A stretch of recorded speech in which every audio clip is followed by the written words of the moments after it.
Misfits on Vinyl. My name is Spencer Streichert. I'm an actor, comedian, and one of your hosts. My name is Aaron. I'm also one of your hosts. Aaron is also an actor. Yeah. Currently in a play. I am, actually. And before we get into it, we got a guest for like the first time in studio today. Yes. So we got all the way from Lethbridge, Alberta. Hi, yeah, thank you that's my main credit. Yeah. From Lethbridge. You made it out of Lethbridge. That's his main achievement. Yeah, I appreciate that. Alright, we're off to a strong start here. Yeah, first in studio guest is a guy from Lethbridge. Don't even give his name. Faris Hytiaa, everybody. There you go. Welcome to the podcast, Farris. Yeah, thanks for coming in, man. We're excited to have you. No, thank you guys very much for having me. What an honor. What an honor to sit in my living room. Yeah. It was this morning, just on the drive here. I was like, my career's really turning a corner. This is my big break. Yeah. Out of Lethbridge to the big city. We're here, baby. Project housing.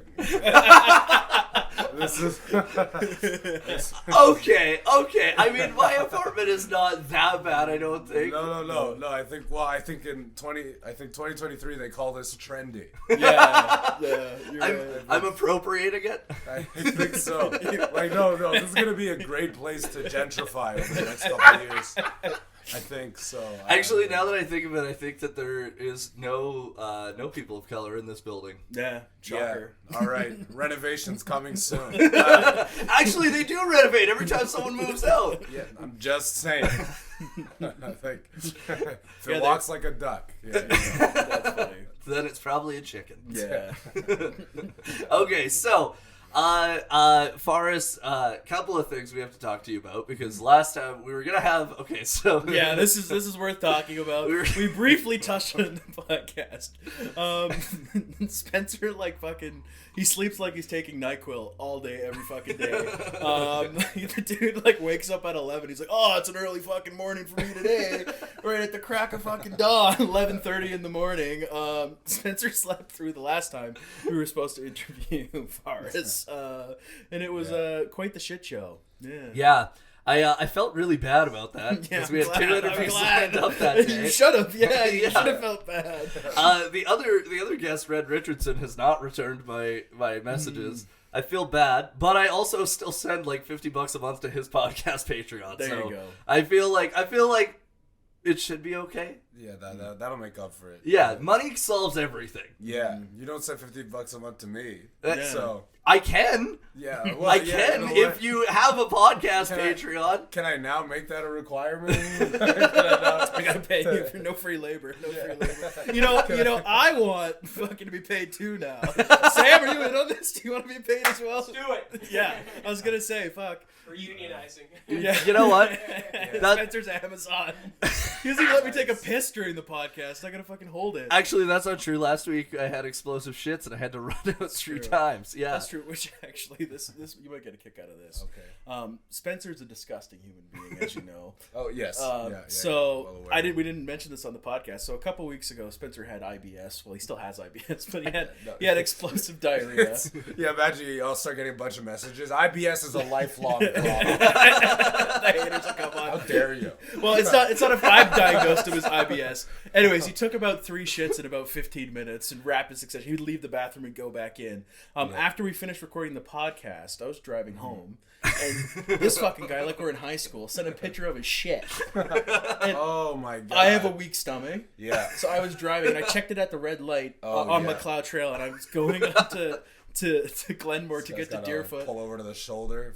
I puked in my mouth. And I had to hold it for about 10-minute drive so I could pull off a Deerfoot, and then I pulled into the IKEA parking lot at Deerfoot Meadows and I puked. Oh my god! I puked all over the ground. I totally forgot about that. And then I messaged Spencer. I'm like, "You're fucking gross." I puked. He's like, "Oh, dude, that's nasty that you threw up. That's fucking gross. Like, what's wrong with you?" Like, it's my fucking fault. Yeah, man. Be the ones you keep close that hurt you. Yeah, I know. I know. It's straight wisdom from Lethbridge. I love it. Yeah. Facts of life. Facts of life. Facts of life. That's just what they taught us in elementary. In Lethbridge, it's just proverbs. Yeah. You know? It's like today we're learning about keeping your enemies close. Grade 5 fucking English class. No. Today we're gonna learn about 2 pigeons, 1 stone. This is. Man, Spencer, you're just out here killing everybody. Dude, it's not my fault. It's just how I am. It's incredible. It was incredibly. How many people got that picture of your shit? A lot. Yeah, you used to send shit like when we were in university, when you were like 20, dude. It's fucked up. It's fucked up. You're still doing that. You're closer to 30 than you are at 20 now. You can't be sending pictures of your shit. You know how people like post on Facebook of like, hey, purging my friends list. If you're still here, you should be happy. You know, how many people do you think are just praying they're not staying on his list? Well, you ever consider doing that in real life? Because that crossed my mind. I was gonna purge him from my friends list. Yeah. Because he's the only one where the better friend you are, the higher you are on the shit list. Yeah, it's true. That actually is true. You have to keep your distance from you, dude. I'm not gonna lie. I only send that to the ones that I love. No. I feel so special. And I don't, but I feel great about it. Yeah, I'm happy for you. Yeah. Maybe this is the happiest I've been to not be close enough to someone. Yeah, that's good to know. Yeah, I'd avoid spending too much time with Spencer. You'll start to know a little too much about him. That's true. We lived together in Toronto. Yeah, that was a shithole. You think this place is a shithole? That place was a fucking shithole. For some reason, that place was not condemned. No, it had some charm to it, though. It did have some charm. We lived next to a rub and tug. Yeah. I shared a wall with a rub and tug. I could hear them at all hours of the day. Well, after you moved out, I had a bunch of friends over. We were watching the Raptors, and a guy walked into our living room. He came out through the front door. He thought he was going to the rub and tug. And he turned our corner, and there's about 8 of us sitting in the living room. I was like, it's the waiting room. After he left, I was like, yeah, it's the waiting room. We're all waiting to get it.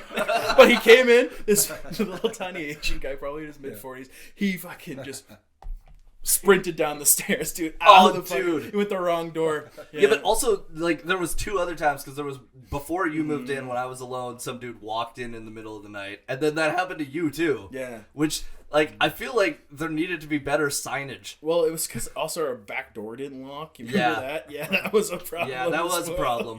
Yeah, you want a functioning back door if you live next to a rub and tug. Yeah. I feel like just in a major city, you want functioning locks. Yeah. That's probably even though you remember the door downstairs, if you didn't put the bolt lock in, it would just swing open.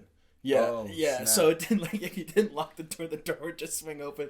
Thank God we didn't have any pets or anything. Yeah, they'd be long gone. Dude, we didn't have pets, but we did have a pleather couch that shed. That's true. That was good. That was good times. Good times. Thinking back on those times fondly. I found an Instagram post the other day that was of a bird that we saved. Oh yeah, I forgot we saved that bird. What's up, Sam? Oh no, we're just sitting here enjoying, like stories from the projects.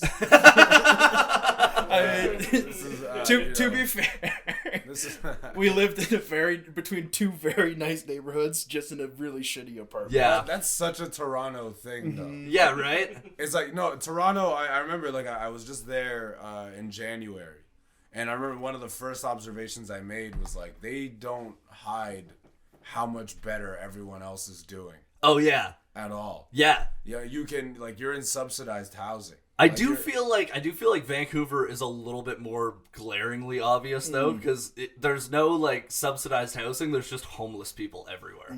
It's pretty fucking like. Well, but there, I think it's also there. It's very The Last of Us. Yeah, everything's just kind of overrun. So it wasn't, and then it all just kind of spilled over. You know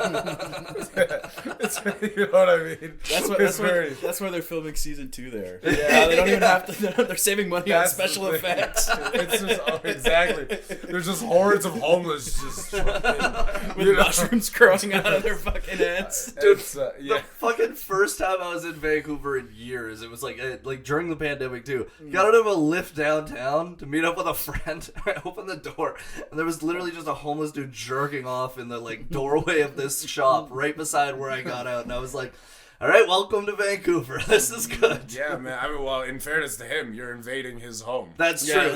That is true. You step outside, you're like, dude, this is my bathroom. I should have been more considerate. Yeah, he's like, do you fucking mind? I'm having a wank. Like, fuck off. Yeah. Fuck off. This is my doorway, dude. No, you fucking... Stop looking. Do you know, I've murdered 4 people for this freaking real estate. Yeah. I had to take away 4 shots of Narcan to get the spot. Just coming in and fucking grabbing them.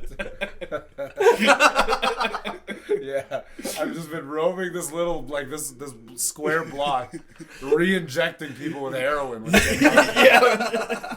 So that you can fucking come here and interrupt my wank sesh, dude. He's pulling a Walter White. He's just watching him overdose. Just staring over the top. Just No, every time someone comes with a Narcan kit, he's like, stop. Yeah. You wanted this. Yeah. This is his assisted suicide. Yeah, I mean, Vancouver, they're probably like, yeah, okay, I understand. Yeah. We'll let it be. Yeah. I someone I know has the most insane theory that Vancouver police are intentionally putting fentanyl in everything to get rid of the homeless, and I'm like, that's crazy. That's a stupid theory. And then I looked at stats of people overdosing on fentanyl in Vancouver. I was like, oh, never mind. Maybe that is like something to be said.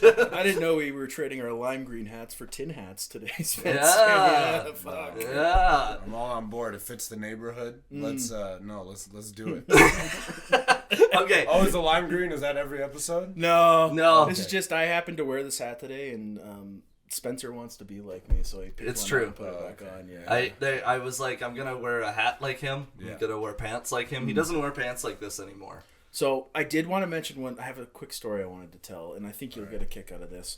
So I almost got in a car accident the other day. This lady cut out in front of me, and was like an inch or two from hitting her.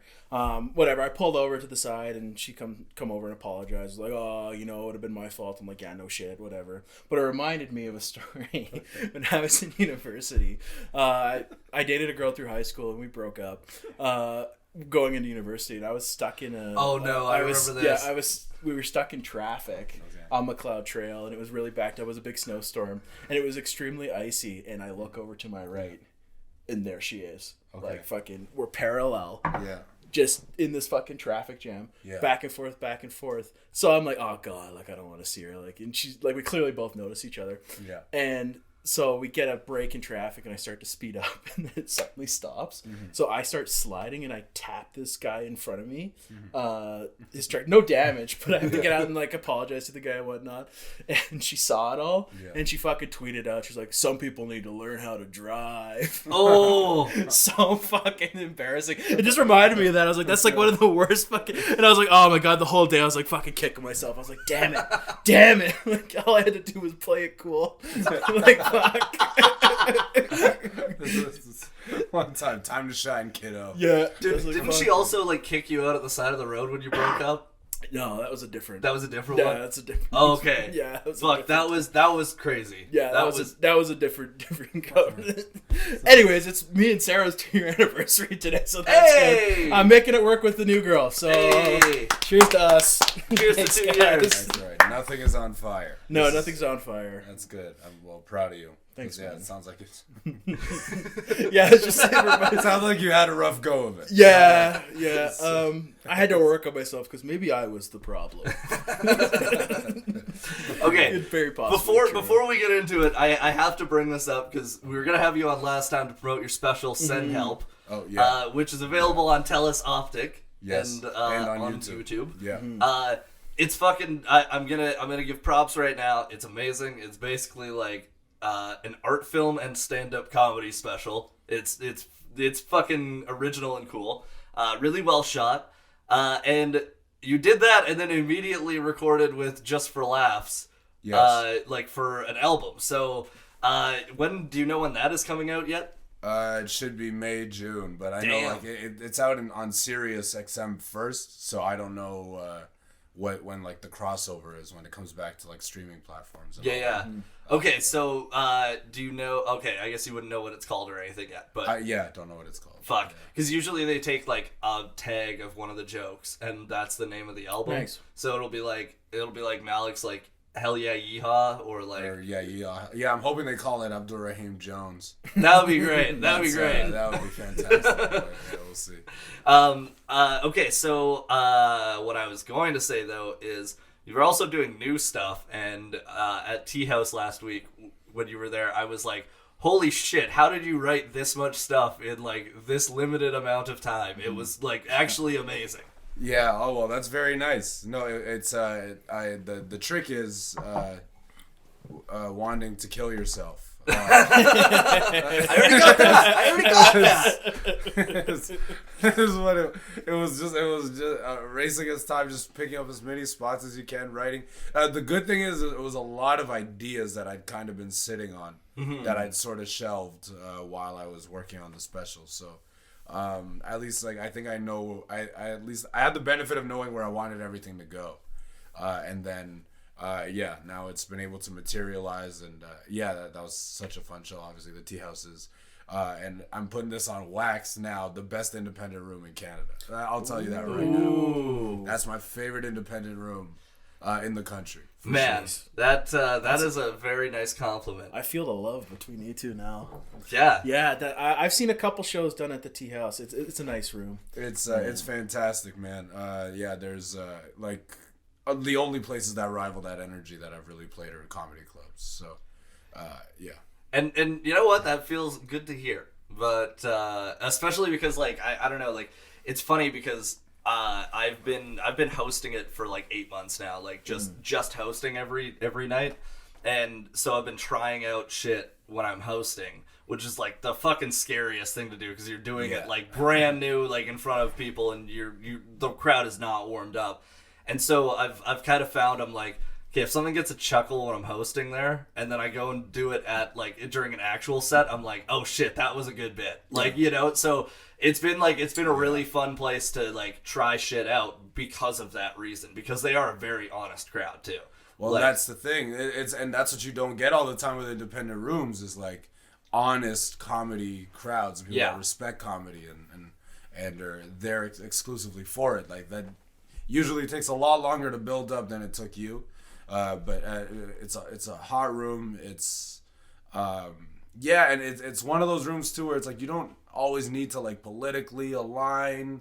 There isn't, you know what I mean? It's like if the jokes are dope, the jokes are dope. Yeah, and that's always really good. Now, so it seems like a room where anyone who can write a good joke will go there and have a good set. Oh, 100%. And I think that one of the things that I really appreciate about it is that because there's a lot of people that come back like week after week, there's people who are now coming back when they see people's names on the poster. Like when they see certain comics that they like, which that is a point of pride for me where I'm like, fuck yeah, I'm helping people like gain a bit of a fucking following because like the audience is stoked to fucking see them back there, you know? No, there's people that only come and see me there. That's fucking That's wild. the funny part. Like when I play the clubs and I play whatever, they don't like, no, we're gonna come next time you're at the Tea House. All right, that's the only place we're doing it. So no, shout outs to you and everyone at the Tea House. That's truly like one of the best rooms to play in the country. So. I really appreciate that, and I feel awkward when people give me compliments. So that's all right. Okay, you're also ugly, stupid, and go fuck yourself. Thank you. I appreciate it. That's what I need. I needed that balance. Okay, so every episode we started a new segment. Yeah. It's by our producer, Sam the Tech Man. Sam the Tech Man. Yeah. And it's Sam's Today in Music History. Mm-hmm. Oh God, this gets cut every week. He does a theme song, and then Sam just edits it out. Yeah, every single week. It's fucking amazing. That just reminds me of phlegm. Phlegm. Yeah. Everything. Like, I have a Pavlovian response to go blow my nose every time he plays the guitar. It's like a Mucinex commercial. It's like, I picture those little cartoon boogers every time he plays the guitar. Anyone else worried they might have COVID? Yeah, honestly. I got the swine flu from that. That brought me back. It brought me back about 20 years. 15 years ago, fucking swine flu was popping off. I prefer that I give you the avian flu. Nice. I'll go back even further. Nice. The old Spanish flu. Flu. How many flus can we name? The bubonic plague. Oh, Not okay. a flu, but Yeah, not a flu. That's a plague. Yeah, but it was a flu. Okay. what? No, it was Yeah. like you'd have like those black like Yeah, you get like lesions. balls. Yeah. Yeah, That would like grow on your skin and then. but it's a type of sickness. Yeah, but Yeah, but that's not a is flu. different. Yeah, but it's a Yeah. type of flu. Flu is I mean- flu relates to your lung. Yeah. And like the whatever they call them. Okay, the Black Plague? The Black Plague, yeah, not the bubonic influenza. That's it's.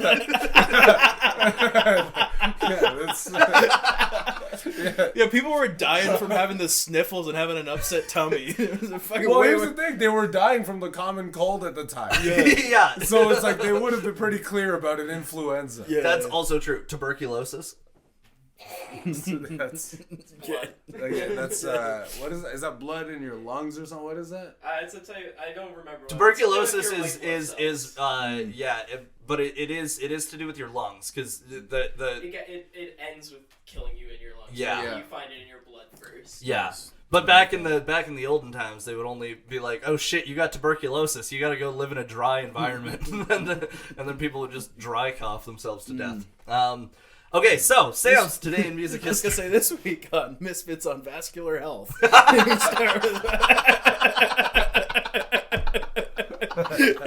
got you wrong with everything I just Yeah, I know. It's like we'll get four fucking guys who don't know anything about medical.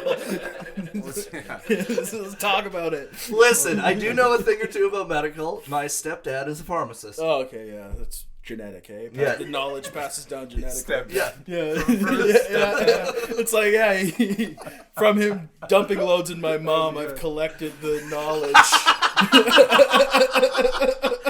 Dude, my mom listens to this. Oh,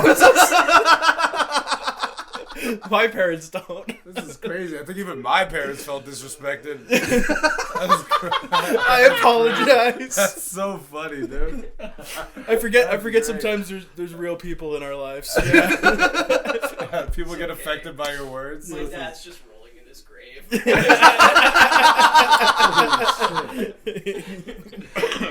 Oh my god. I forgot about that. Oh fuck! Holy Alright. fuck! Okay. This is the white angst segment of the show. Alright. I wasn't prepared for that. This guy's out here singing Hoobastank off camera. This guy's out here. This guy is out here. Freaking, this is all right. Okay. So Sam's today in music history. In 2010, a week after the Catholic Church officials published an article in the Vatican's L'Osservatore Romano newspaper that said they forgive John Lennon's remarks about the Beatles being bigger than Jesus, Ringo Starr rejected their forgiveness. The newspaper's editors had written the Beatles said they were bigger than Jesus and put out mysterious messages that were possibly even satanic. But what would pop music be without the Beatles? Ringo was unimpressed and replied, "Didn't the Vatican say we were satanic or possibly satanic? And they've still forgiven us? I think the Vatican, they've got more to talk about than the Beatles." Yeah. Yeah. I'd say so. What was that newspaper called again? The Vatican's L'Osservatore Romano. Okay, I just wanted to hear you say it. Yeah. L'Osservatore Romano. Yeah, there it is. Wait till you hear him pronounce names. Oh. It's like, it's terrible. That's all. Yeah. It's like George Miller. Georgie Millier. Okay, so in 1994, Nace's Illmatic came out on this day. Nice. That I'm leaving. Yeah. I felt disrespected. That was crazy. Yeah. Nace's Illmatic came out on this day in 1994. Sorry, what's your stepdad been up to? What's he doing?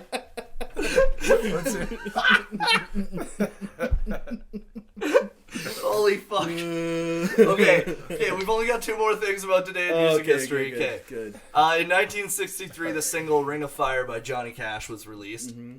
And in 1965, the single Ticket to Ride by the Beatles was released. Cool. Nice. So, It's a short one today. It's a short one today because we got a long one with the album. Yes.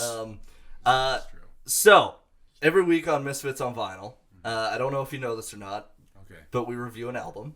Oh, snap. Yeah. Sometimes Yeah. it's a popular one. Okay. Sometimes it's one of our favorites. Yes. and sometimes it crosses over into the middle of those Venn diagrams. All right. Is this one of those shows? Yeah. This is one of those shows. Yeah. Believe it or not, he says that every fucking episode. I recite it. Yeah. I recite it in the mirror before the show. Oh, okay. Yeah. Never mind then. Okay, so this week we're reviewing Kendrick Lamar's Good Kid, M.A.A.d City. Nice. Yay! Yeah. All right. Nice, good placement. Very nice. Well done. Well placed. Okay, so Immediately, yeah. this is the second studio album by Kendrick Lamar. It was released on October 22nd, 2012 through Top Dog Entertainment, Aftermath Entertainment, and Interscope Records. The album features guest appearance from Drake, Dr. Dre, J-Rock, Anna Wise, Jay-Z, and M.C.A.D.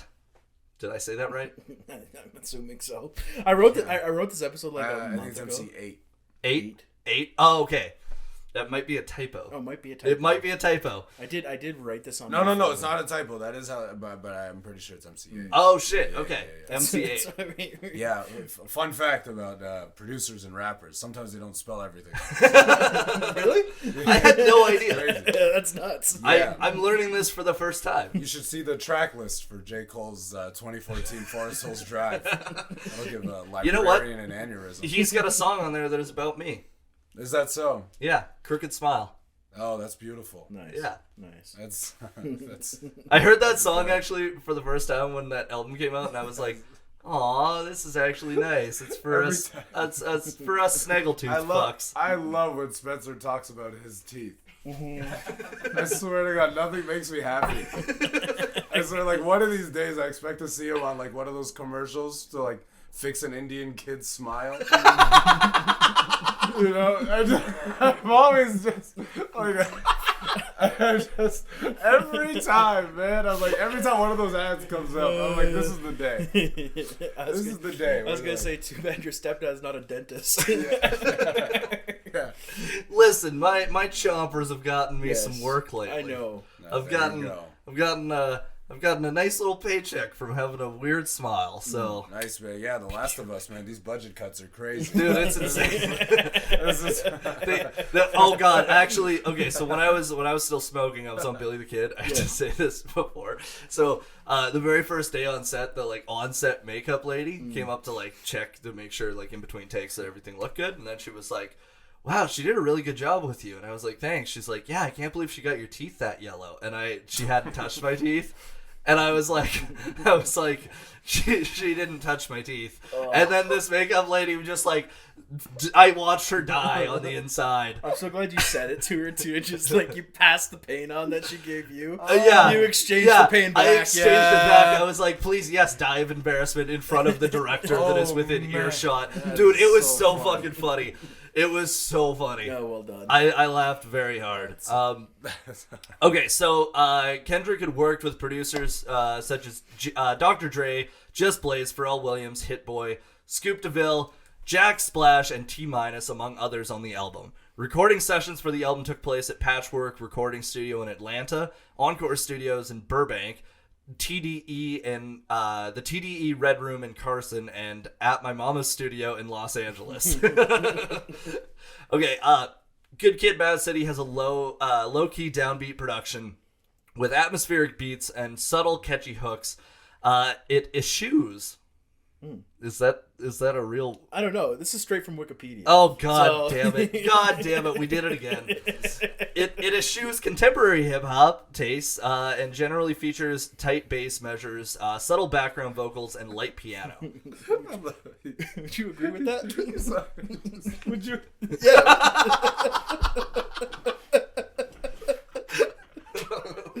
So much has just gone wrong here. So Welcome to my world. that was crazy. This guy, he read like the moment he read like I was like, oh, there's rather complex English in here. You just nailed it. You know? And then he looked him in the face. He's like, you didn't write that, did you? You didn't write it. And he didn't even try to defend himself. Immediately he just went, yeah, that's Wikipedia. That's like, not even, was it like a reputable music review site? No. No. Was it? No. It's open source, not reviewed. This guy copy pasted. Yeah. It could have said Kendrick Lamar was the 45th president of the United States, and none of y'all would have been any of the wiser. Honestly, probably not. I would have read it. You would have read it, and then you would have like, really? I might have actually got two sources on this, just to be clear. There was some other source. I mean, I did do it on my phone. What's the other source? Google. Well, I had to Google Wikipedia, and then I had to type into Wikipedia, Kendrick Lamar City. And some of it is from me being in like 7th and 8th grade, just bumping this. So that's my other source. Being like, Your other source is personal? Nice. yeah, I like personal. That. Right. Yeah, me writing my longboard, being like, yeah, I relate to this. Okay. Through the suburbs. Working with the top Calgary. brass. that. Dude, This- there's a reason that we are the #1 English-speaking music history podcast in Chile. Yeah, that's true. Wow. How many? How many? How many? How many? Like 4. Quattro for our listeners. Cuatro for all my fans in Santiago. Would love to say we're doing well. Okay, Yeah. so when we do a Misfits on vinyl, Well, yeah, when you guys are on tour. when we're on tour, which Yeah. by the way, when we go on tour, it's gonna be all the comics that we've had on the show. It'll be like Opie and Anthony's Virus tour.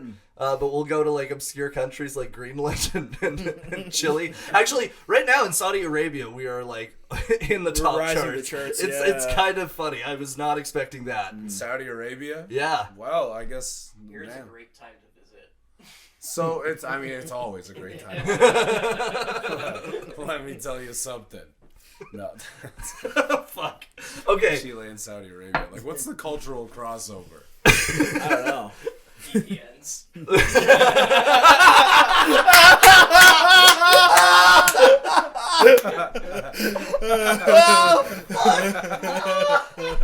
It's true. It's true. Well done, Sam. I don't know if that gets caught on here, but my man said VPN. 100%. It's getting caught better than any other episode right Yeah. now. Yeah. Okay, writers drew comparisons of the music to Outkast's '98 album Aquemini. Aquemini. Aquemini. Yeah. Aquemini. Yeah. Jesus Christ, Spencer, Oh my that's God. bad. Dude, I'm sorry. Aquemini, come on, bro. Dude, Oh I'm sorry. my That's the God. first time I'm reading the word. Okay. Yeah, okay, fuck. Sorry to be on your Pearl Jam tribute show. What the This fuck? guy heard about. This is the moment this guy. I mean, even Pearl Jam would say that clear. They can't sing a one thing fucking. Outcast? What did they do? Who are they? Who are they? Yeah, where are they from? They were the crab in the bucket guys, right? No, they were, man, no. Spencer.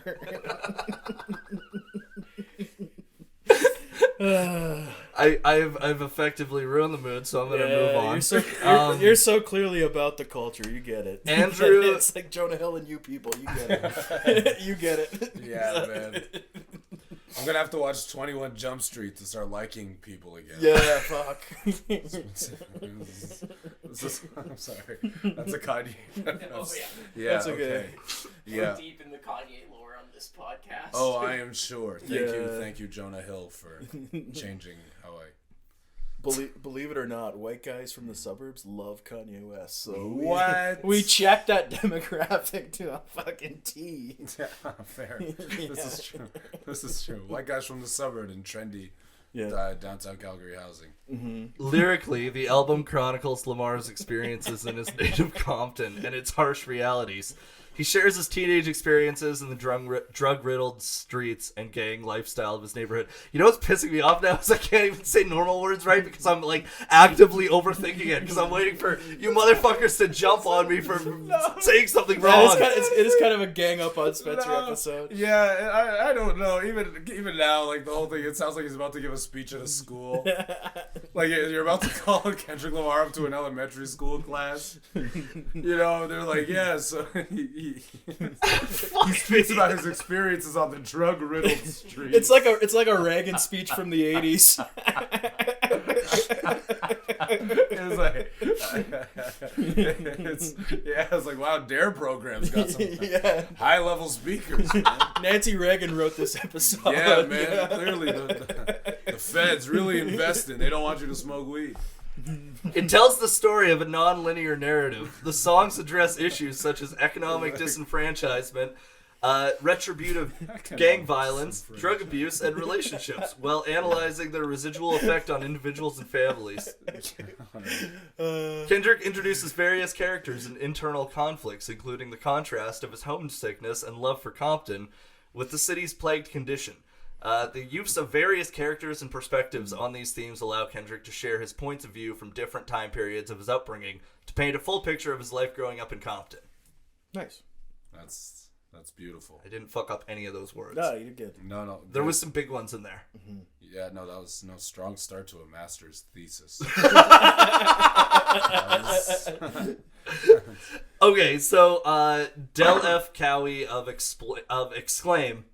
Fuck me. Right when I got everything right. Explain. No, fucking goddamn it. Del F. Cowie of Exclaim observes a transformation by Lamar's character from a boisterous, impressionable, girl-craving teenager to more spiritual, hard-fought adulthood, irrevocably shaped by the neighborhood and familial bonds of his precarious environment. God damn it. Sorry, I didn't realize this episode was so fucking wordy. But I kind of love it. Now you're catching all the heat for it, so it's perfect. I'm catching all the heat for the fucking... I should have edited more. Yeah, God you should have damn edited it more. Lamar exhibits a tempered delivery on the album and raps with dense narratives, internal... this all repeats itself like 5 times. Right, what the fuck? Skip ahead.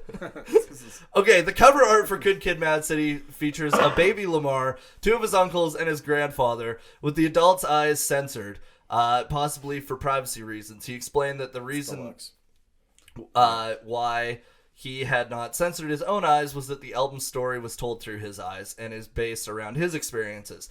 The uncle who is holding Lamar also displaying the Crips gang sign with his hand, and a poster above the head of the uncle features Lamar and his father. So this is the deluxe version, that's why it's different. Yeah. But yeah, the original, that's the original cover. Yeah, the original is him and his family, and he's just sitting on like, do you say it's his uncle's lap? Yeah. That's wild. So insane. Crazy. Incredible. Interesting. Preposterous. Yeah. Oh, look at you go. Well, did you read that off too? Yeah. That is written in there. I don't know words like that, let's be honest.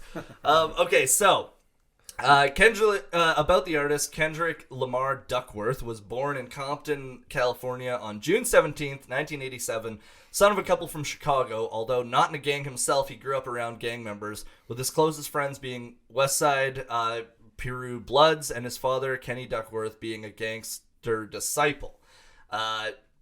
His first name was given to him by his mother, Paula Oliver. I almost said Olivier. I almost fucked that up. In honor of singer-songwriter Eddie Kendricks of The Temptations.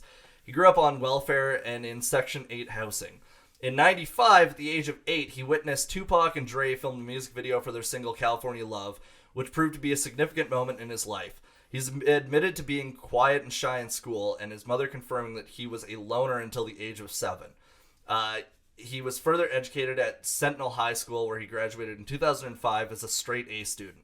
Mm-hmm. That makes sense. He definitely seems like somebody who would be like very focused on like just lyrically even, you kind of see it. Oh yeah, this was a guy that was good in school. Mm-hmm. Although that's a weird thing to say. He was definitely a loner until he was about 7. Yeah, that I feel like loner goes a little beyond 7. Yeah, you know. Yeah, I don't. Something turned at 7. Like honestly, if you're a parent saying your kid was a loner until 7, I think that's kind of on you. Yeah, yeah, you're right. That means that you haven't put your kid around other kids. Yeah, that's all that means. Like who's with their 6-year-old? Like, hey, you gotta put yourself out there more. My fucking 9-month-old haven't made any friends yet. What the fuck? He's not even fucking talking to anybody. What the fuck's wrong with him?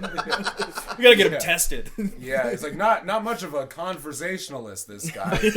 How old is he? 1.5? Okay, in 2003, at the age of 16, Lamar released his first full-length project under the pseudonym K-Dot. That is such a dumb name. I'm sorry. I have to just say it. Fucking K-Dot. Yeah. Everybody's got a little... Everyone has a weird... It seems like this has been across the board with every rapper we've covered. They had like a weird first name. And then they found that well, K-Dot's not, honestly, at least compared to a lot of other first names. Yeah. It's one of the stronger ones. That's true. Yeah, well, it's like, there's Nardwar. He was like the one, I can't remember, is it Ugly God? He's like, Young Hermit Crab. That was his first rapper name. Young Hermit Crab. He's like, I was Young Hermit Crab for a week. How do you know that? It's like a week was too long to be Young Hermit Crab. Do you know how many people are still clowning you for that shit? That's something I would name myself if I started rapping. If I was like great, I'd be like, I'm Young Hermit Crab. No, man, that's my favorite one is 2 Chainz. His first was Titty Boy. Holy fuck. Yeah, he's known for his lyricism, so 2 Chainz, I'm not surprised. Yeah. Yeah. Imagine if he had another chain. That he Chainz. What I love is that Chainz. information came out when the rumor was still around that he was his high school valedictorian. Wait, really? There was like this huge thing that was going around that was like 2 Chainz was the valedictorian of his high school. And then I'm just picturing some guy going, I like to, never missed a day. Straight A student, and you know what I mean? Yeah. The guy's like applying to universities, and then he's like, actually, Titty Boy. That's the name. That's what we're doing. I'm not going to college. Screw this. But then eventually he was not valedictorian, but he was a very good student. That's fucking crazy. That actually is really wild. And I'm assuming he was in a big school too. I would imagine. Yeah, I don't know where he grew up, but yeah. Fuck. Okay, throughout 2000... Major city, though. Major city, it was like in Chicago or whatever. Yeah. Our resident 2 Chainz historian on this week. Damn. No, man, that's all my information. That's all your 2 Chainz knowledge? Yeah. I can name more fun facts about 2 Chainz than songs. Yeah, there you go. That also makes sense, because the only thing I can think of is one of his lyrics where I forget what the first part of it is, and he's like, and you can suck my penis. That's the only... I like the one, run shit like diarrhea. That's a good one. Yeah. I forgot about that. My dick so hard it makes the metal detector go off. That's probably... I'm so high, me and God dabbing. That's another one. Ah, fuck. He's a lyricist. Yeah, man. He blows Kendrick out of the water. Yeah, shout out to 2 Chainz. Give that guy a Pulitzer. Yeah. All right. Okay, throughout 2006 and 2007, he would appear alongside other up-and-coming West Coast rappers such as J-Rock and Ya Boy as opening acts for veteran West Coast rapper The Game. Under the moniker K-Dot, he also featured on The Game's song The Cypher and Cali Fellas. I should have picked a rap album. I should have picked one. This is killing me. Every time he says like a producer or rapper's name, it kills me. Don't worry, other albums aren't better. Okay, fuck you guys. Why is everyone dogpiling on me today? In fairness, it's not a you thing. It's. I don't actually think it's a. I think if anyone here had done it, it still would have hurt me to hear. In fairness. So I don't think it's a you thing. I think it's a white thing. I think it's true. That's what this is. And your boy. And Ya Boy. Yeah. Can you tell I grew up in a small town? Yeah. Small town Saskatchewan. Known for their love of hip hop. Holy fuck. It's really coming out today. So. Honestly, there was a love of hip hop there. Really? Yeah. Eminem. Well, yeah, but also... ICP. ICP. Big ICP. Yeah, Lethbridge, they had a big ICP. Yeah. Dude, the Insane Clown Posse, they fuck. They fuck. Mean, yeah, they're something, all right. So you're feeling like you're right at home in Lethbridge, eh? Yeah. Yeah. No, thank you. Yeah, I didn't realize the accommodations went this far. Yeah. Fuck. I'm sorry. Does it normally take this long to get to the album? Yeah. Somewhat, but I mean, now that we have another person like us, it's also extending the time. Like usually we fucking go back and forth for like, I don't know. We get off the rails, but yeah. we managed to keep it on track. But having a third party. Oh man, it's... That's like when we did the Vidos. We interviewed this band from Vancouver. The ones who did our theme song. Yeah, they're also like us, and we had to split it up into 2 episodes because we ended up talking the shit with them for like an hour and a half before we even got into the album. Yeah. Oh damn. Yeah. It was fucking wild. I don't even know how I felt when he said, "Hey, it's nice to have a guy like us here." No. I was like, "Oh, I didn't know I was in the Aesop Rock Breakfast Club." I didn't know. I just mean willing to shoot the shit. Yeah, if I said a guy like you, I feel like it could be taken other ways. You know? I thought you would include us in our circle. You know, I was like, oh, people like you, you'd be like, oh, what do you mean by that? What do you mean by that shit? And then, I'd be getting fucking tweets and I'd be getting emails. Someone would call my work, So yeah, I'd be getting blasted on fucking so I'm trying to, And I have to find a new fucking co-host. Yeah, I'd find a new co-host. I'd be shooting out apologies. And then I'd switch it up. Be like, I don't give a fuck anymore. Try to cancel me now. And then I'd start saying more outrageous shit. And I get on like that alternative YouTube with Russell Brand. Rumble?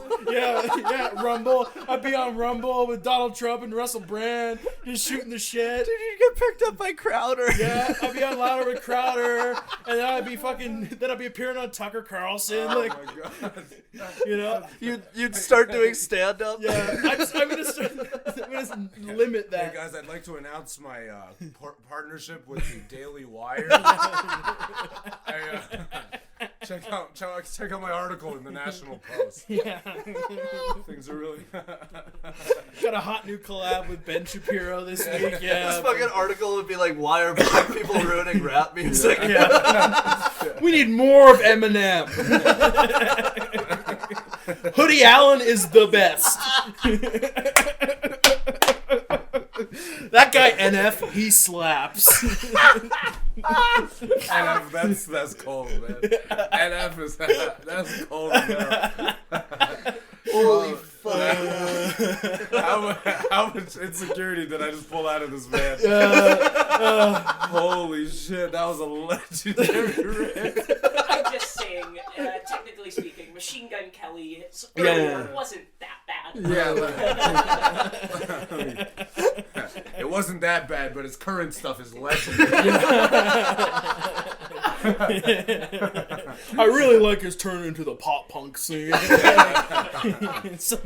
Solidified his hip hop credentials. That's right. Transcendent is how I would describe MGK. MGK mixing with Travis Barker was like when Jay-Z linked up with Linkin Park. Yeah. Oh my god! Yeah. Can I get an encore? Because I want more. Right, the collision course of the 2020s. Let me tell you something. Holy fuck, alright. Okay, alright. We're back. Back on it. We're back. Let's learn more about Kendrick. This guy, man, he just talked about his deepest fears, man. That was real pain that came out of this man. He was walking through life carrying that shit. Yeah. White guilt weighs heavy. It weighs heavy. On the soul. On the soul. The weight on this man's shoulders, man. Holy shit. Yeah, man. I'm so sorry. I am so sorry. You have to walk around, man. You have to walk through life like this. I know. That's why. He went out this rant, and then his girl was like, get the fuck out of my house. Get out of my house. You crashed the car, you dumb motherfucker. She doesn't understand. She was like, middle of the night. Get I had 400 years of guilt on my conscience. Every day carrying that, man. Every day, the shadow of Robert E. Lee hangs over me.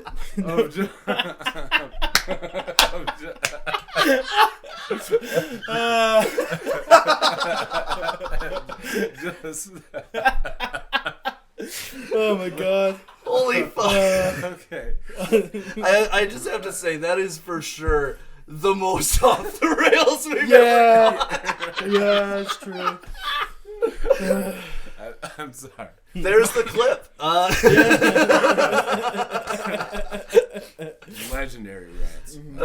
Okay, so that's going to be our first Rumble clip for sure. Yeah, definitely. Okay, so after receiving a co-sign from Lil Wayne, Lamar released his third mixtape in 2009 titled C4, which was heavily themed through Wayne's album The Carter 3. Soon after, Lamar decided to no longer go by the stage name of K-Dot and adopted his birth name. I combined words there. I'm sorry.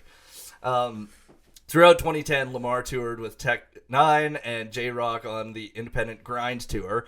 And J. Cole helped introduce Lamar to Dre, which led to Lamar working with Dre and Snoop Dogg on Dre's often delayed Detox album, as well as speculation of Lamar singing to Dr. Dre's, or signing to Dr. Dre's record label. Yes. Just say that. Aftermath. Fuck. Jesus Christ. Fat fingers on politics. Copy and pasting is hard. In early 2011, Lamar was included in XXL's annual Top 10 Freshman class and was featured on the cover alongside fellow and up-and-comer rappers. Please read this, Aaron. Okay. Please read this. Where are we? We're right there. I just want you to read these rapper names because I fucked them up so bad. Okay. Sci-Hi the Prince. Sci-Hi the Prince, Meek Mill, Fred the Godson, Mac Miller, know that one. Yellow Wolf, and Big Crit, Little B, and Diggy Simmons. All right, there it is. Okay. Sweet. No one knew Sci-Hi. I love that. No, man. Kendrick's freestyle on that cipher was crazy. Really? By the way, that cipher in general is actually one of the stronger ones. Really? And Kendrick just knocked that one out of the park. Nice. That's a really fun one to watch. So, wow. Okay. Yeah. That's super cool. I'm gonna check that out later. Yeah, I don't watch them always because there's been quite a few stinkers. Yeah, they gotten pretty rough. Yeah. Yeah. Ever since Triple X cut the music, it's like, yeah. I'm the Satan, I'm the devil. It's like, I think I'll probably not pay attention to these. Yeah, man, that's too many white rappers are making it. Immediately, Satan and the devil. That wasn't. That's not the foundation hip hop was built upon. No. Let me. Okay, on July 2nd, 2011, he released Section 80. Yeah, Section his 80. debut studio album. The album features guest appearances from JLC, Colin Monroe, Schoolboy Q, and Ab-Soul. Fuck. God damn it. God fucking damn it. You have me so fucking self-conscious, Faris, you piece of shit. Just let it out, dude. I let it out. Let it out. Fuck you. You literally just made me rethink how I read words. I didn't think I was fucking dyslexic before this episode. Man, he's the happiest he's been all year, man. Jesus Christ. Big weight off my shoulders. Yeah, man. I'm gonna weigh myself. It went on to sell 5,300 digital copies in its first week without any television or radio coverage. In August of 2011, while performing at West Los Angeles concert. Westlock, Alberta. Fuck, god damn it. Wainwright, Alberta. Kendrick Lamar. Tractor Factory. Sick. Museum, not factory. That's so good, man. He was dubbed the new king of the West Coast by Dre and Snoop. Okay. And now he's headlining the John Deere Center. Red Deer, Alberta. The Right to Repair tour starring Kendrick Lamar.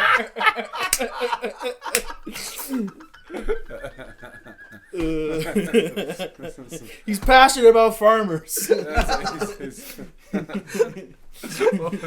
His new album, Tractor Reformations. That's so good.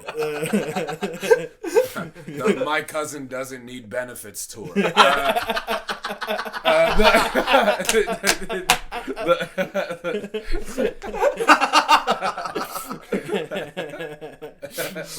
Okay. During 2011, he appeared on several high-profile albums, including The Game's, the Red album. Tech 9. Tech 9's All Sixes and Sevens, Ninth Wonder's The Wonder Years, and Canadian recording artist Drake's Grammy Award-winning Take Care, which featured Lamar on a solo track. He joined Drake on the Club Paradise tour with 2 Chainz and A$AP Rocky. Okay, you know what's really funny is, like, I was actually going to mention this when we got to track list. I thought that Poetic Justice was one of my favorite songs on the album. And I hadn't actually, like, actively listened to all of Good Kid, M.A.A.d City until we were going to do it on the podcast. Like, I'd heard, obviously, like... The big tracks. Yeah, the big tracks, but, like, I was like, God damn, Poetic Justice is really fucking good. And same with Good Kid and Mad City. I was like, those are now in my like everyday mix because of like doing this on the pod. Well, I was saying to Sam actually when we were getting out of my truck, I was saying, yeah, I was listening to it on the way over. I was like, Poetic Justice is fairly underrated on the album. Yeah, it's a very good track. Yeah, I don't think they've done much together since. So that was a big one. Weirdly enough, and it never hit me the same way that it hit a lot of people. Really? So like for me, it was actually just one of the mid sort of tracks on the album. But I think we'll get to the track list. Yeah, we do at some point. Yeah, in a while. Yeah. Okay, so on September 6th, 2013. Kanye West announced he would be headlining his first solo tour in 5 years for Yeezus, with Kendrick Lamar accompanying him on the tour. Lamar won 5 awards at the BET Hip Hop Awards, including Album of the Year and Lyricist of the Year. And then in November 2013, he was named GQ's Rapper of the Year and featured on the cover of the magazine's Men of the Year issue. He received a total of 7 Grammy nominations in 2014, including Best New Artist, Album of the Year, Best Rap Song, but did not win in any category. That's fucking insane. He lost to Macklemore. Oh fuck! Right, that was the big controversy.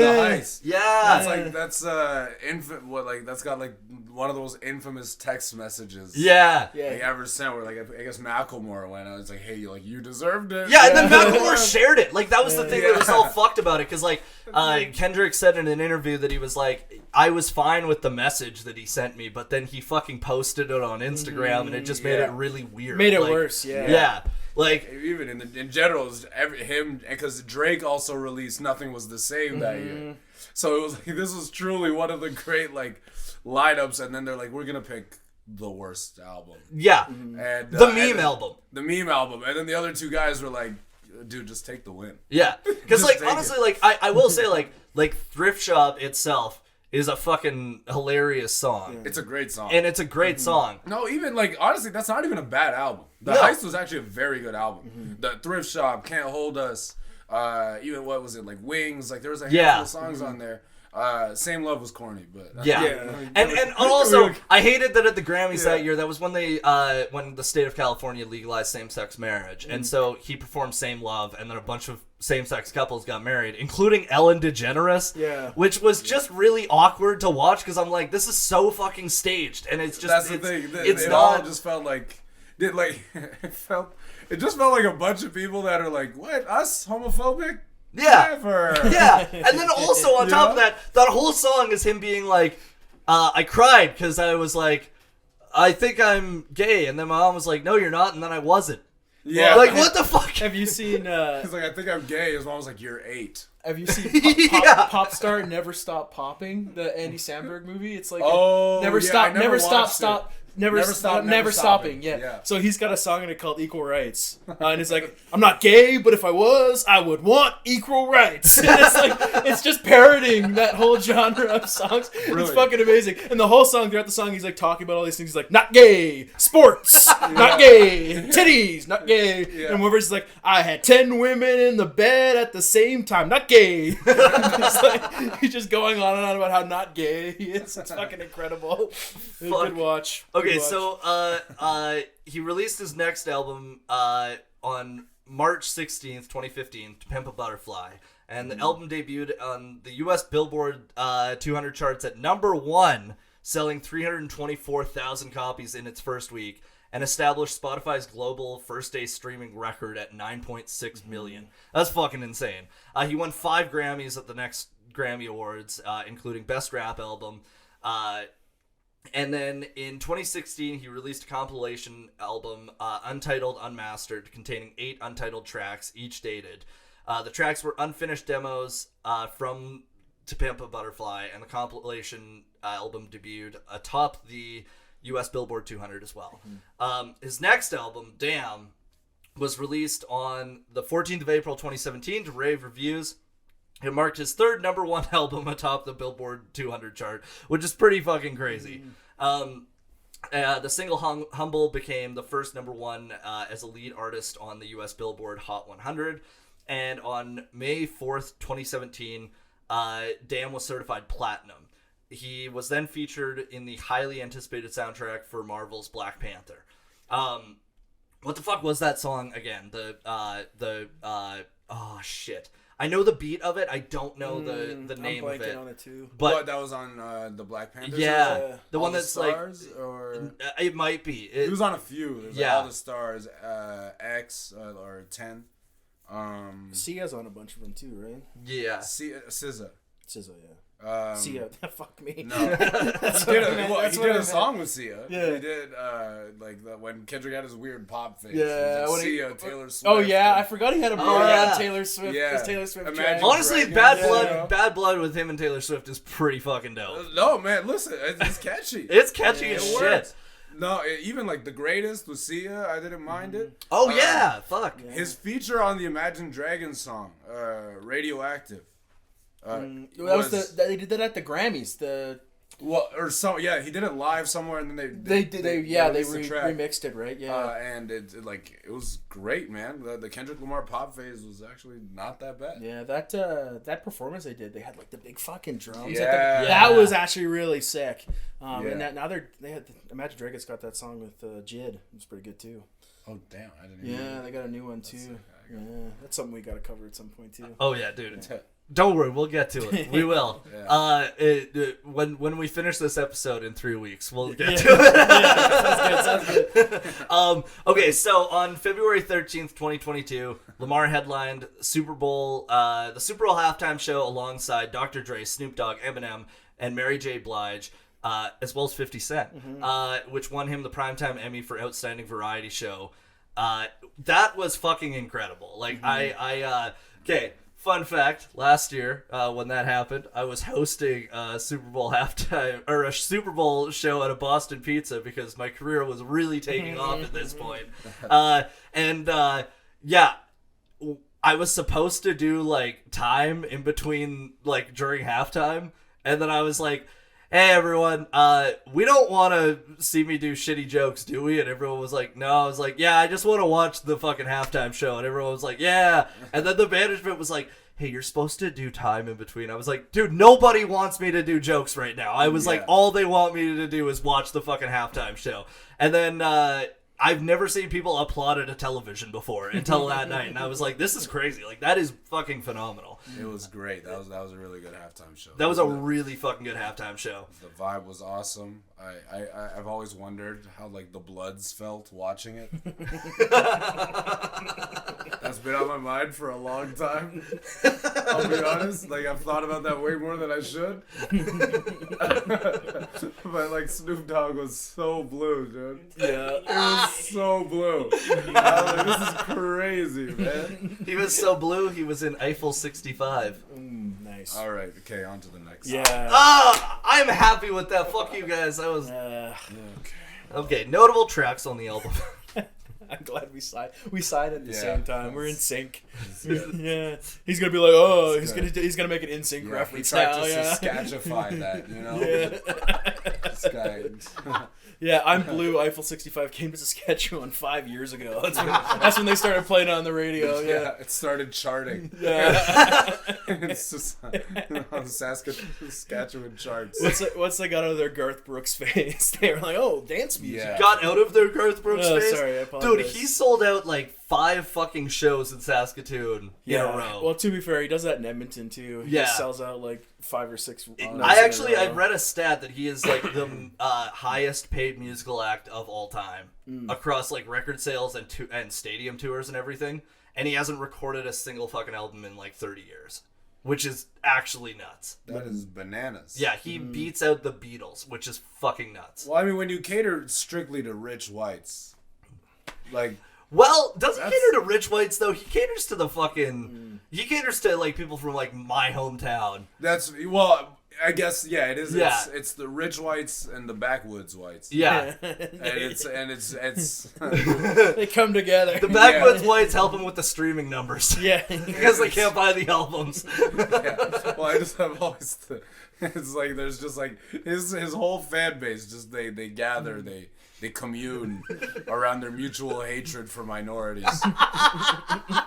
For 7 nights in a row in Saskatoon. Yeah, I feel like because it's only his shows where like people like yelling the N-word and beating someone up doesn't get reported.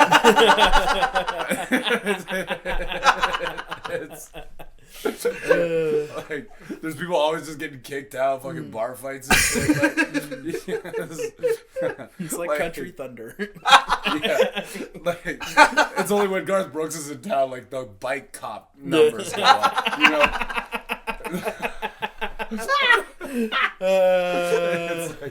It's like yeah, we actually have to make room in the the provincial penitentiary because the drunk tank is too full. So we have to like make room in the infirmary at State Pen.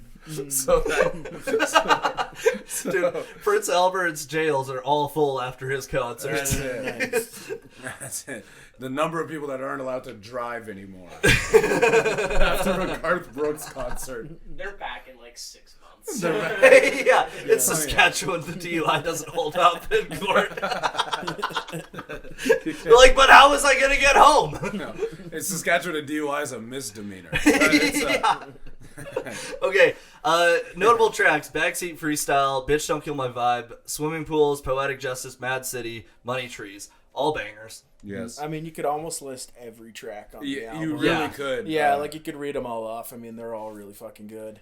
Yeah, no, it's and just the storytelling of the whole thing, and the progression as the album moves on, and yeah, I'll put out now. Money Trees is my favorite hip hop song of all time. Really, Nice. Number 1. Yeah. I definitely would put it up there. So yeah, it's usually why I go back to this album. But and the funny thing is, it's not what got me into it. It was actually the art of peer pressure. Really? When you go through that song, it's like he details breaking into somebody's house. Yeah. Right over the entire song, and kind of just getting caught up with his boys, and that everyone and whatever, and it's the detail and the level of storytelling in that song is not something you see every day in music. So. Well, like his storytelling is, I think, second to none in hip hop. Like it's on another level because like there's amazing lyricists, but there's not really like that ability to tell a story that fucking clearly and get that much like emotion into it. It brings like almost like some of the old school approach to hip hop. Like if you like we were talking about Nas earlier, like m.A.A.d is a storytelling album. Yeah. You know, this is a storytelling album. And you know, it's weird that there's certain tracks like you turn up to, but they're also like incredibly. I think about Swimming Pools, man. Everybody's fucking drinking and getting drunk at a party. Yeah. You're playing swimming pools, especially when I was in high school. You're turning up to it. It's all about like the problems with alcohol. Yeah. People having alcohol problems, and everybody's like, take a shot. No, drink. Yeah, no, Swimming Pools would actually do great in the drunk tank after a Garth Brooks concert. What do you think? What do you think about it? Actually, it speaks to that experience really well. Only if you can convince them to listen to it. Yeah. No, don't do that. Just force it on them. Because then that's when they start getting real charges. No.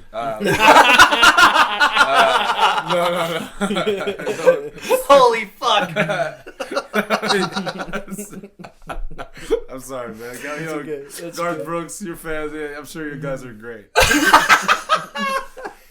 We need to have you back for the Garth Brooks episode.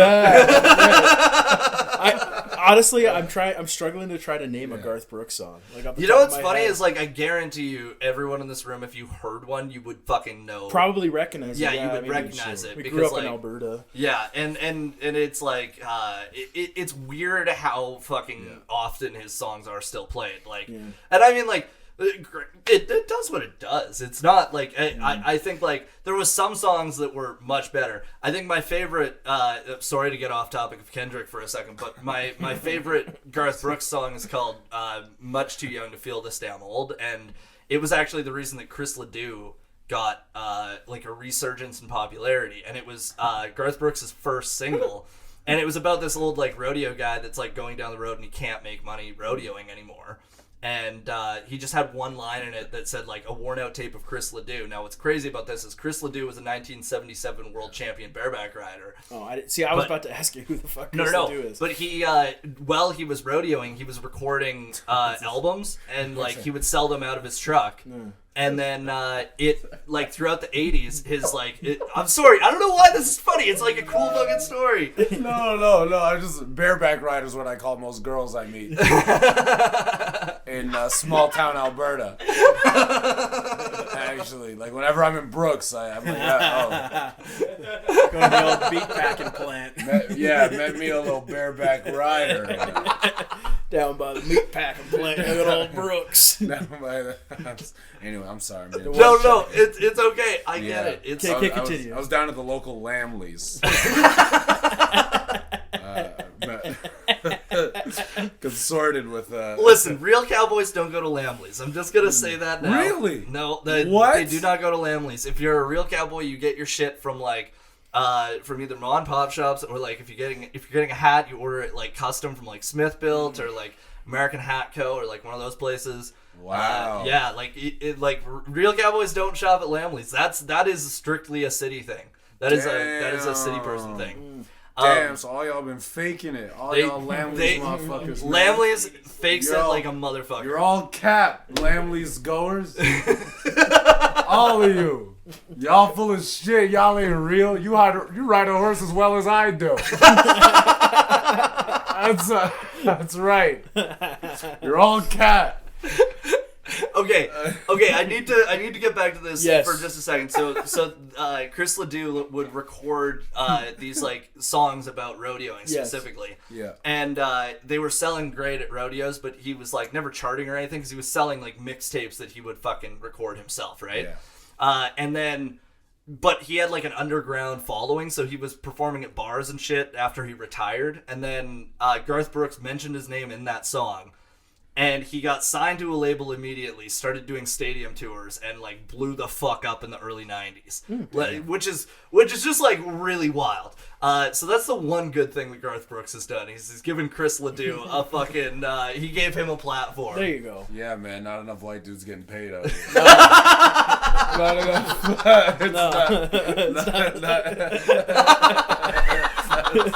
Why'd you stare at me when you said that? You trying to round me up again? Listen, man. Look, I'm just saying the Daily Wire is good money. That's all I'm saying. Cash is cash. It's all. You were just next to me. That's all. It's either the Daily Wire or Barstool Sports. I got two options. You can maybe try for Babylon B. Yeah, come on. Don't sell yourself short. Maybe the Rebel is recruiting. Yeah. Oh, yeah. Yeah, but the funny thing about Rebel, you still won't get paid. No, probably not. No, you have to pay them. Yeah. All the lawsuits they're involved in. Service Yeah. It's a reporting from Rebel. Yeah. Holy fuck. Okay. Reception of the album. Yes. Metacritic, it's a 91 out of 100. All Music gave it 5 out of 5 stars. Any Decent Music gave it 8.6 out of 10. Pitchfork, 9 out of 10. Rolling Stone, 4 out of 5. It peaked at number 2 on the Canadian Billboard charts, number 1 on the American R&B and hip-hop charts, number 2 on Billboard 200, and it's 3 times platinum in the U.S. Fuck yeah. What was number 1 when it was number 2? Ooh, that's a good question. Sam? What date? When was this released? It was like March 16th, right?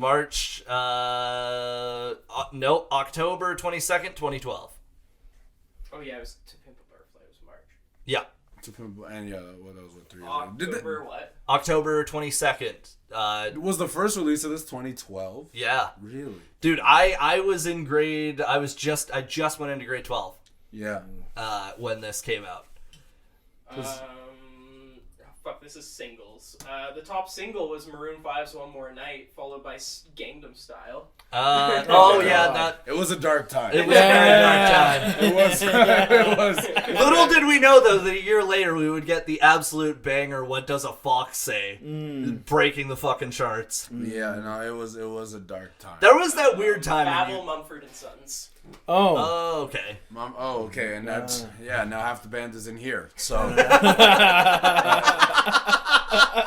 So. You saw my guitar playing. Yeah. No, there's not enough high-waisted pants and fucking like Renaissance shirts in here for us to be Mumford and Sons. No, fair enough. Yeah, no, it's really Sam's really carrying the team. Yeah, Sam is with that shirt. I gotta say, Yeah. And the chest hair. I don't have any chest hair. You don't have chest hair? Not really. Dude, I got chest hair. No, I don't either, man. Really? No. What the fuck? No, I don't come from a very hairy family. No, me neither.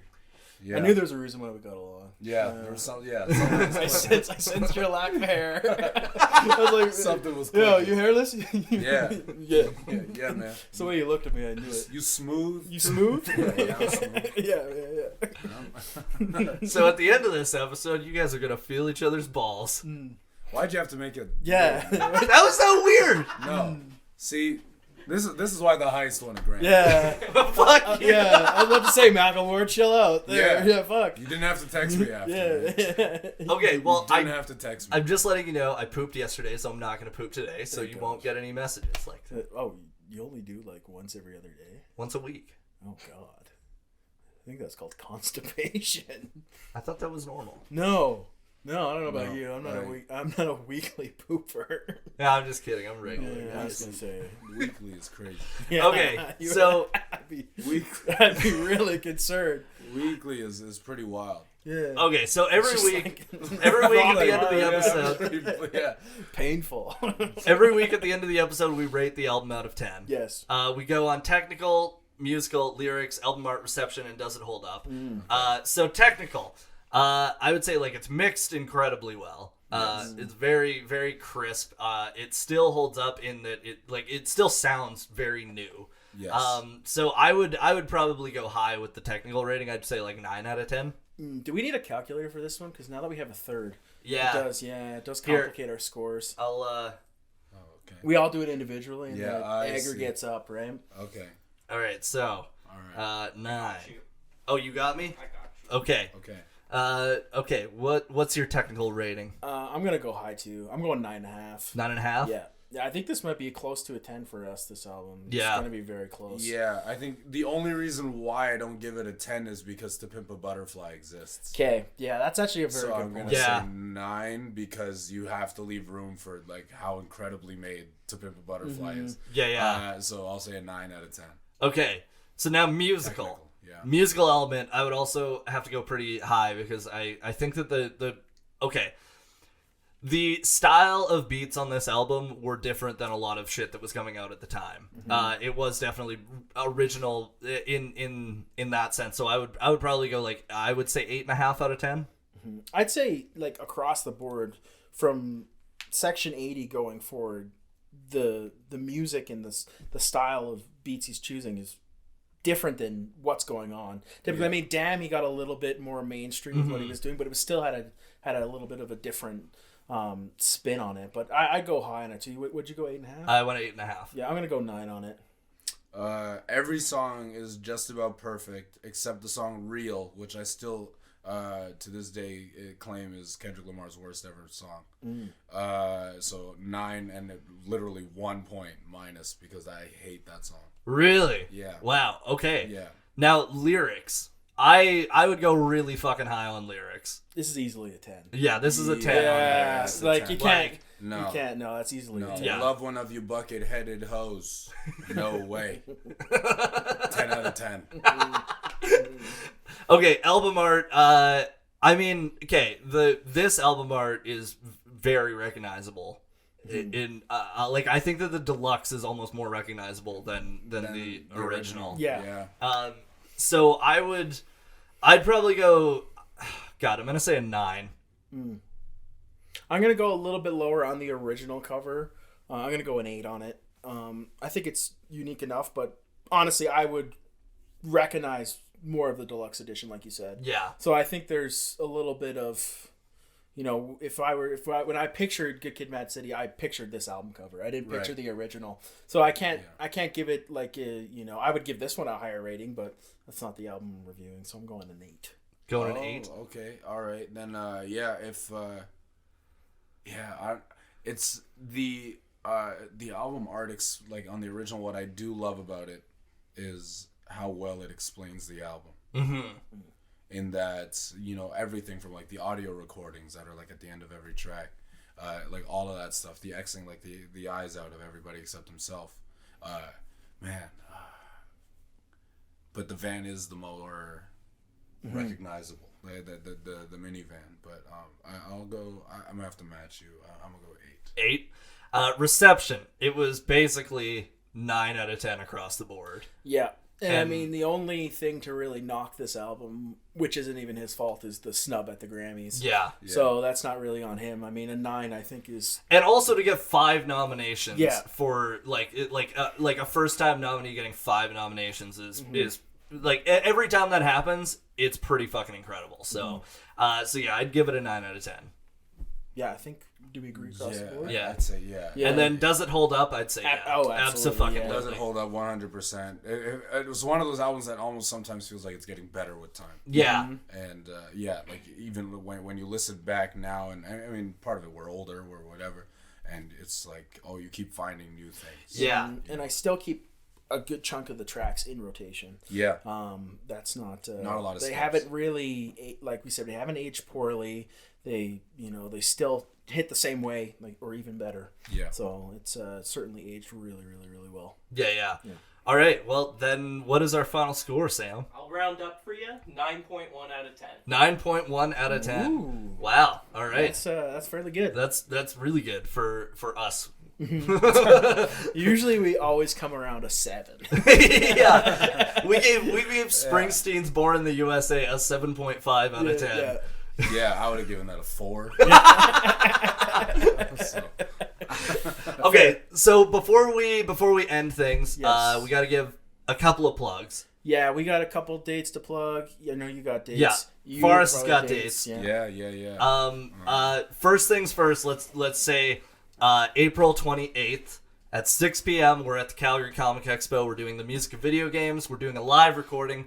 Come on out. It's gonna be fun. We've got some surprises. Yeah. Which I think is going to be really cool, and we get to hang out at the expo. Yeah, I'd like to actually meet some people that listen to the podcast. Yeah, it'd be nice. I know you come across some in your touring and your travels, but yeah, I'm looking forward to going live. Yeah, we should probably start making that happen, making it fucking happen. Yeah, so yeah, make sure that you come out there, and then. Okay, dates that I've got for stand up: Invermere on May 13th, Swift Current the 19th. Medicine Hat the 20th, Kelowna the 27th, and then I'm on Vancouver Island after that, and I've got some more dates that I'm getting ready for June, so I'm probably going to be in northern Alberta, so if you want to come out to Grand Prairie, nice, maybe. Nice. It might be Grand Prairie for a weekend. It might be. Just throwing it out there. Yeah. Well, good luck.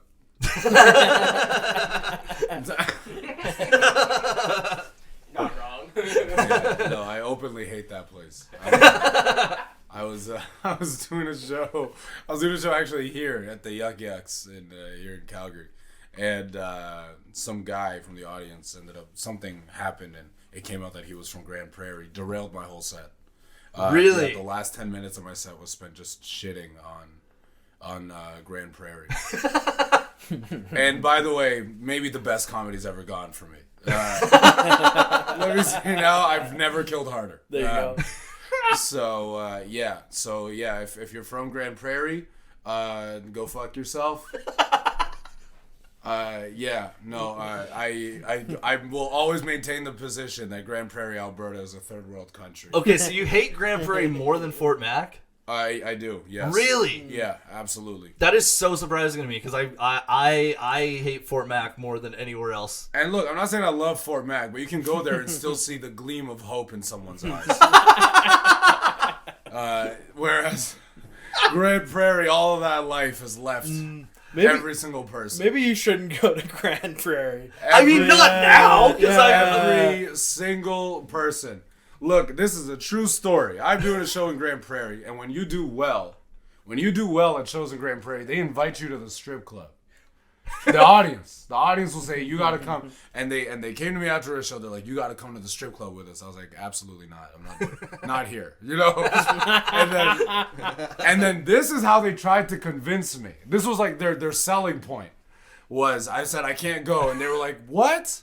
It's amateur night.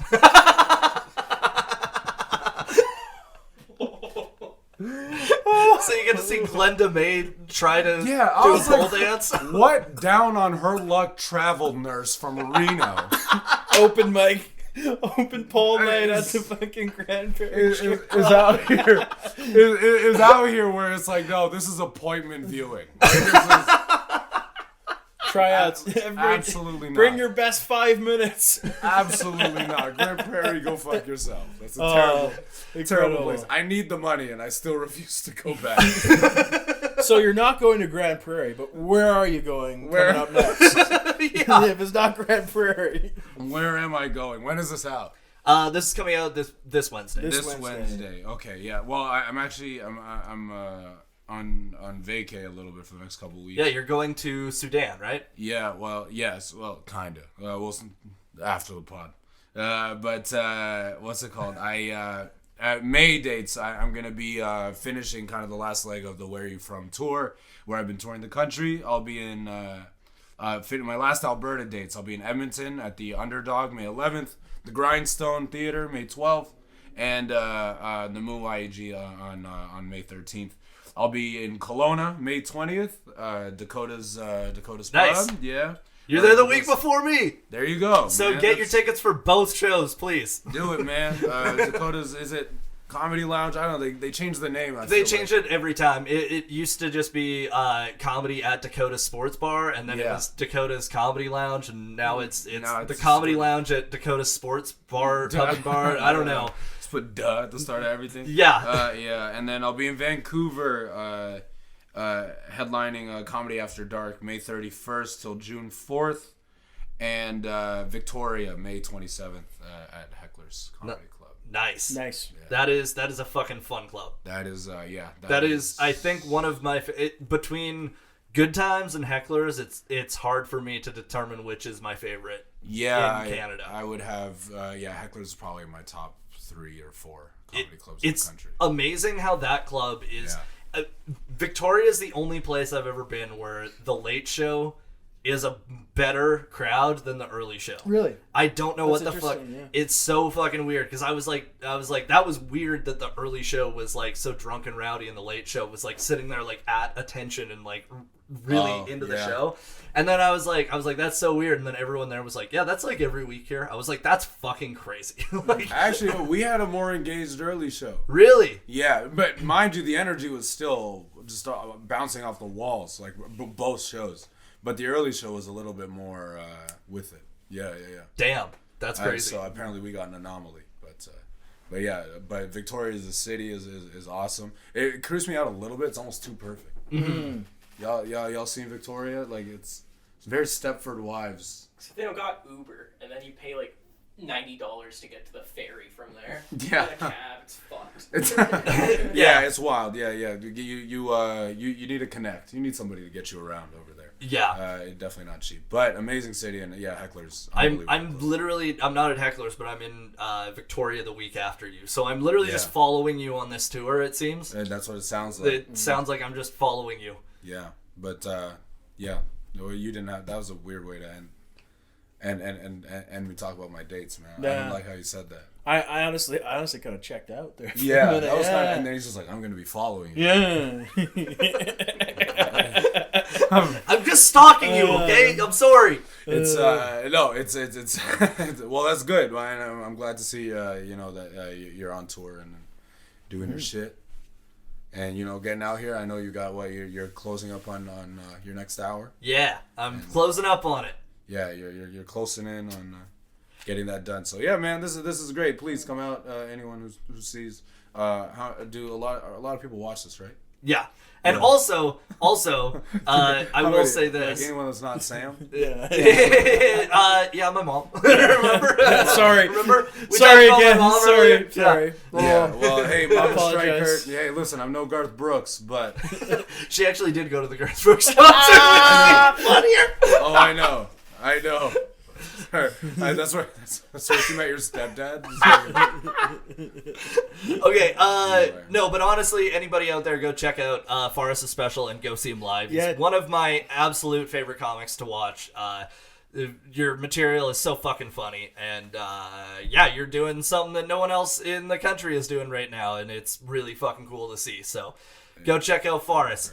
That's been it for Misfits on Vinyl. Yeah, thanks for coming on today, man. It was fucking a lot of fun. I had a great time.